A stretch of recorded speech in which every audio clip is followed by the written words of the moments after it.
আর প্রিয় ছাত্রছাত্রীরা, সোমনাথদার কোচিং সেন্টারে তোমাদের সবাইকে স্বাগত। আজ আমি তৃতীয় শ্রেণীর গণিত মডেল অ্যাক্টিভিটি টাস্ক আগস্ট 2021-এর যে প্রশ্ন দিয়েছে তার সমাধান আমি আলোচনা করে দেবো। তো তোমরা অলরেডি প্রত্যেকেই জানো তোমাদের টোটাল 5খানা মডেল অ্যাক্টিভিটি টাস্ক দিয়েছে।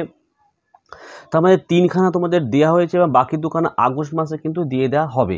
তো তোমাদের প্রত্যেকটা 1 থেকে 5 এই যে 5টা যে মডেল অ্যাক্টিভিটি টাস্ক দিয়েছে তার কোনো সাবজেক্টের প্রশ্ন এবং উত্তর যদি অবশ্যই দরকার হয় তাহলে এই ভিডিও ডেসক্রিপশন বক্সে চলে যাবে, একটি লিঙ্ক থাকবে, অথবা এই ভিডিওর ফার্স্ট কমেন্ট সেকশনে আমি একটি লিঙ্ক দিয়ে রাখবো। সেই লিঙ্কে ক্লিক করলেও তোমরা সমস্ত প্রশ্নের উত্তর পরপর পেয়ে যাবে, অর্থাৎ এক ক্লিকেই সমস্ত প্রশ্নের উত্তর তোমরা পেয়ে যাচ্ছ। তো চলো আমরা ভিডিওটা শুরু করি।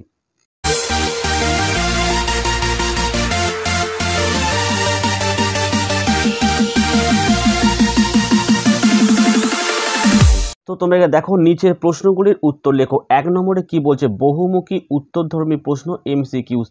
1 নম্বরে বলেছে এখানে দেখো কয়টা বলছে 52 × 3 = এখানে কত হবে? তো অঙ্কটা আমাদের করে দেখাতে হবে। তো তোমরা অবশ্যই প্রত্যেকে জানো, দেখো 52 হচ্ছে আমাদের গুণ্য, এটা হচ্ছে গুণক। তো এটাকে আমরা কিভাবে গুণ করতে পারি দেখা যাক। তো 1-এর ক দেখো এখানে আছে আমাদের 52 × 3, এটা গুণ্য, এটা গুণক। তাহলে আমরা কিন্তু অঙ্কটাকে এইভাবে করে নিতে পারি। দেখো 50 + 2 × 3, ঠিক আছে? মানে এই 52টাকে আমরা ভেঙেছি, 50 + 2 করেছি। এবারে 50কে আমরা প্রথমে 3 দিয়ে গুণ করতে হবে। তাহলে লিখতে পারি আমরা এইভাবে, দেখো 50 × 3, আর এখানে লিখতে পারি 2 × 3। তো দেখো আর গুণ করার দরকার নেই। দেখো 4টে যে অপশান দিয়েছে সেই 4টে অপশানের মধ্যে বি এর যে অপশানটি রয়েছে দেখো আমাদের এর সাথে মিলেছে, অর্থাৎ এইটি হচ্ছে আমাদের অ্যান্সার, অর্থাৎ অপশান বি হচ্ছে তোমাদের এই অঙ্কটির অ্যান্সার। তো আশা করি তোমরা অঙ্কটি প্রত্যেকেই বুঝতে পেরেছো। তো চলো পরের অঙ্কটা আমরা দেখে নিই। তো দেখো ক্ষয়ের অঙ্কটি এখানে বলেছে যে একটি জামার দাম 100 টাকা, এইরূপ 4টি জামা কিনতে কত খরচ পড়বে? তোমরা প্রত্যেকে এটাকে গুণ করতে হবে, অর্থাৎ 100কে 4 দিয়ে গুণ করলে আমরা জামার খরচ পেয়ে যাবো। তাহলে এখানে 100 × 4 কোথায় রয়েছে? তোমরা দেখো বি এর অপশানটা হচ্ছে আমাদের অঙ্কের অ্যান্সার, ঠিক আছে? তা প্রথমেরটাও আমাদের বি ছিল, এটাও কিন্তু আমাদের বি হলো। ক্লিয়ার? গয়েরটা দেখো এখানে বলে যে 360কে 3 দিয়ে ভাগ করলে ভাগফলে শতকের ঘরের অঙ্কটি কত? দেখো তোমাদের মাথায় রাখতে হবে 360কে 3 দিয়ে ভাগ করলে ভাগফলে শতকের ঘরের অঙ্কটি হলো কত? তো তোমরা দেখো অঙ্কটি, দেখো আমি যে ভাগ করি এখানে 3 একে 3 বসলো, তারপরে আমাদের 6 নামবে, দেখো 3 দুগুণে 6 হলো। তো দেখো এবার আমরা এখানে একটা শূন্য নামালাম, তাহলে 3 0 0 হয়ে গেল। তাহলে এবার তোমরা দেখো একক, দশক, শতক, তাহলে শতকের ঘরের সংখ্যাটি কত হলো? 1 হলো। তো এবার আমরা অঙ্কের অপশানটা তোমরা একটু দেখে নাও। দেখো অপশান গয়ের অঙ্কের সিট দেখো 1 হয়েছে, এটা হচ্ছে আমাদের এই অঙ্কটির অ্যান্সার। তো আশা করি অঙ্কটি তোমরা বুঝতে পেরেছো। তো চলো আমরা ঘয়ের দাগের অঙ্কটি করে নিই। এখানে বলেছে 100/5 ভাগটিতে ভাজক হলো কত? তো দেখো এটা আমাদের কিন্তু মুখে মুখেই হয়ে যাচ্ছে। তো এখানে তোমরা লক্ষ্য করো 100কে কত দিয়ে আমরা ভাগ করেছি? 5 দিয়ে ভাগ করেছি, তো এটাকে আমরা বলি ভাজক। তাহলে অপশান বি হলো আমাদের অ্যান্সার। ওকে, তো চলে আসে এবারে সত্য মিথ্যাগুলো আমরা দেখে নিই। তো দেখো প্রথমে যে সত্য মিথ্যা দেওয়া হয়েছে বলছে ভাগশেষ ভাজকের থেকে বড় হয়। কি বললাম? দেখো মাথায় রাখতে হবে সবসময় ভাগশেষ, কি বললাম? ভাগশেষ লেস দেন কিন্তু ভাজক হয়। তাহলে তোমরা বুঝতে পারছো ভাগশেষ ভাজকের থেকে বড় হয়, এই উত্তরটি পুরোপুরি ভুল দেওয়া হয়েছে, অর্থাৎ এটা হলো আমাদের ফলস।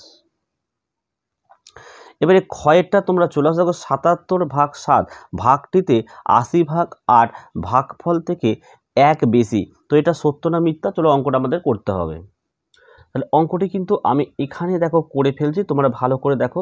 দেখো 77/11, সরি এটা 7 হবে, কাটলাম এটা।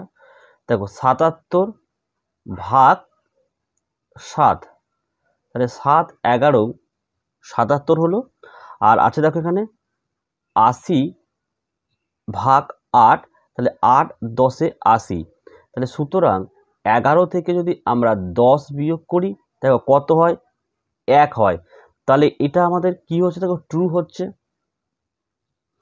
তো তোমরা এখানে দেখো 77 ভাগ 7 ভাগটি 80 ভাগ 8 ভাগফল থেকে 1 বেশি, তো এটা সত্যি অ্যান্সার, তাই ট্রু করে দিলাম।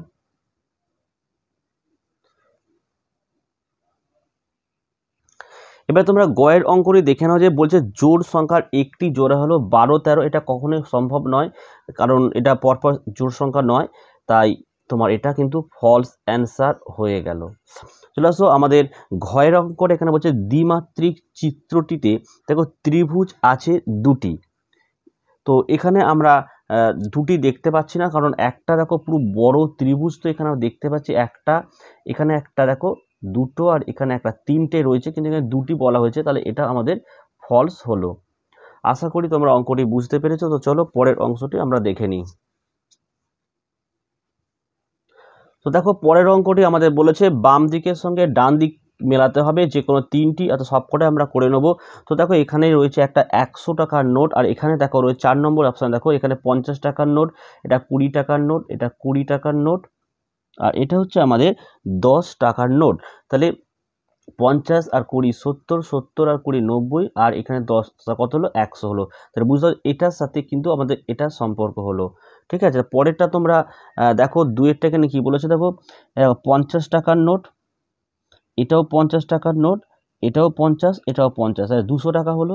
এখানে দেখো দুটো 100 টাকার নোট, তাহলে উত্তরটা বুঝতে পারছো এটার সাথে কিন্তু এটা আমাদের মিলে গেল।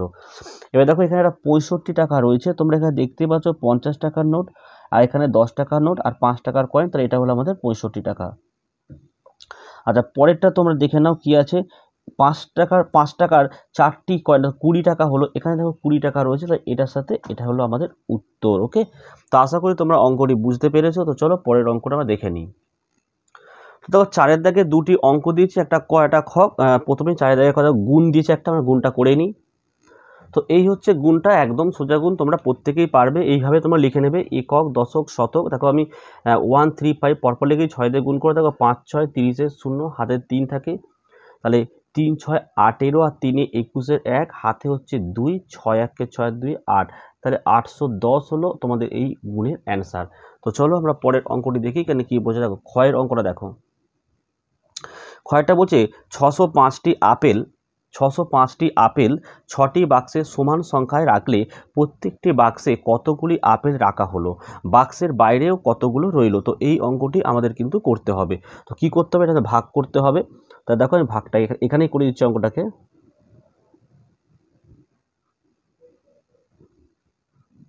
তো দেখো আমরা 6 কে 6 প্রথমে করলাম,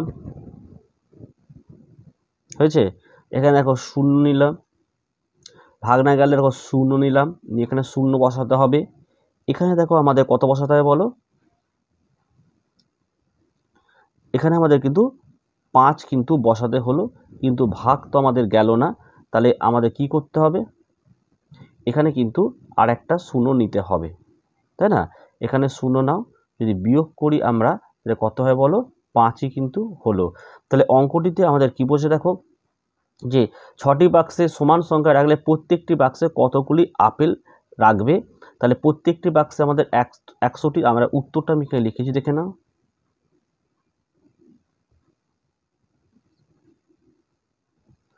প্রত্যেকটি বাক্সে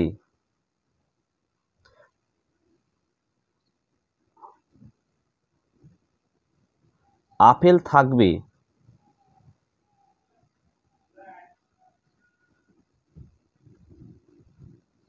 100টি, আর বাক্সের বাইরে, তাই তো দেখো বাক্সের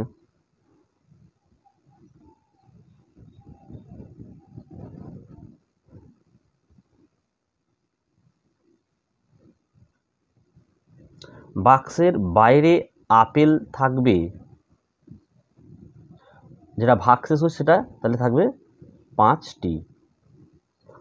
তাহলে আশা করি তোমরা প্রত্যেকটি অঙ্ক ভালো করে বুঝতে পেরেছো। যদি ভিডিওটি ভালো লাগে অবশ্যই একটা লাইক দাও, এবং চ্যানেলে নতুন হলে চ্যানেলটিকে অবশ্যই তোমরা সাবস্ক্রাইব করে রাখো এবং পাশে থাকা বেল আইকন প্রেস করে অবশ্যই অল নোটিফিকেশনটাকে তোমরা অন করে দিও, যাতে আমি যখনই কোনো ভিডিও আপলোড করব সবার প্রথম তোমার কাছে পৌঁছে যায়। তাহলে আজকের ভিডিওটি আমি এখানে শেষ করছি।